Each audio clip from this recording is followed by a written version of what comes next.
अब बच्चों वाला क्वेश्चन करते हैं, फिफ्थ वाला।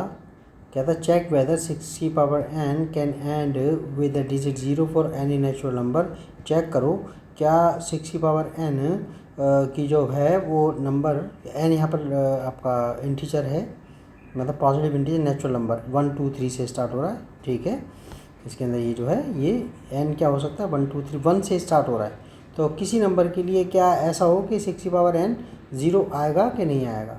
देखो इसके अंदर आप जो है यहाँ पर इस क्वेश्चन के आप बिल्कुल ना ऐसे करके कर सकते, लिखोगे कैसे इसे। देखो बिल्कुल एनसीईआरटी के एग्जाम्पल की तरह दिया हुआ उसने, ये देखो ऊपर आवा, ये रहा इसमें पहला, देखो वही लैंग्वेज लिखनी है।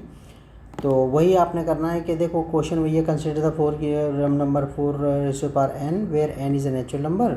यहाँ पर n नेचुरल नंबर है, इसमें चेक करना है कि ये जो n की किसी वैल्यू के लिए 4 की power n ends with the digit 0। तो आपको पता है, मैं आपको बता दूँ किसी नंबर के प्राइम फैक्टराइजेशन में अगर 5 आ रहा होगा तभी 0 आएगा उसमें, तो उसकी पावर पे मैं समझा रहा हूँ। देखो जैसे करके यहाँ पर आपका ये आपने लिखना है इफ़ द नंबर, यहाँ पर आप लिखोगे, इसको हटा कर लिखो 6 की power n, if the number 6 की power n for any n were to end with the digit 0 then it would be divisible by 5। ये 5 से कटेगा जब 0 आना है तो दैट इज़ द, यही लैंग्वेज लिख रहे ना, द प्राइम फैक्टराइजेशन ऑफ, ये फिर क्या लिखोगे इसके अंदर ये से हटा करके क्या लिखोगे 6 की पावर n, तो वुड कंटेन द प्राइम, ठीक है। ये इसमें 5 होना चाहिए, लेकिन हमें पता है कि अगर आप 6 का प्राइम फैक्टराइजेशन करोगे तो आपके पास क्या आ रहा है, 2 और 3 ही आ रहे, 5 तो आ ही नहीं रहा है।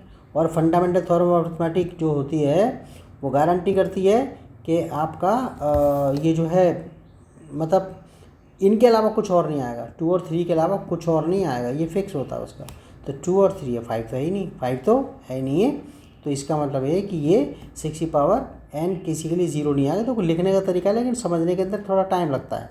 तो यहाँ पर मैं अभी तो मैं तुम्हें ऐसे लिखना बता रहा हूँ इसके अंदर, फिर तुम्हें कंसेप्ट के साथ बताऊँगा पूरा पावर करके इसके अंदर।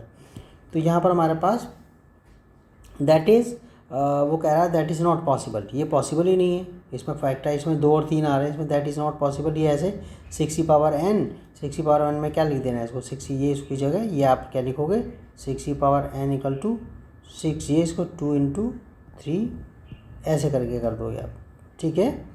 ओके, ये मैं ढंग से लिखूँ इसको 2 इंटू 3 इसकी power n।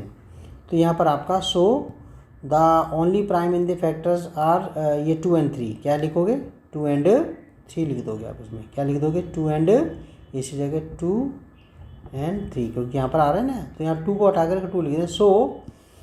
So the uniqueness of the fundamental theorem of arithmetic guarantees, जो फंडामेंटल थ्योरम ऑफ अरिथमेटिक ये कहती है कि किसी प्राइम फैक्टराइजेशन फिक्स होते हैं, गारंटी करती है that there are no other primes in the factorisation, यानी कि वो फैक्टराइजेशन में जो है 6 की पावर जो n है उसमें 2 और 3 के अलावा कोई कॉमन फैक्टर नहीं होंगे, मतलब प्राइम फैक्टर नहीं होंगे।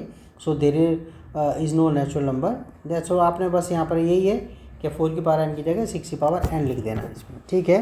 बाकी का मैं इस कंसेप्ट करके एक और बताऊँ तो हो गया तुम्हारा क्वेश्चन ही। Okay bye bye, take care.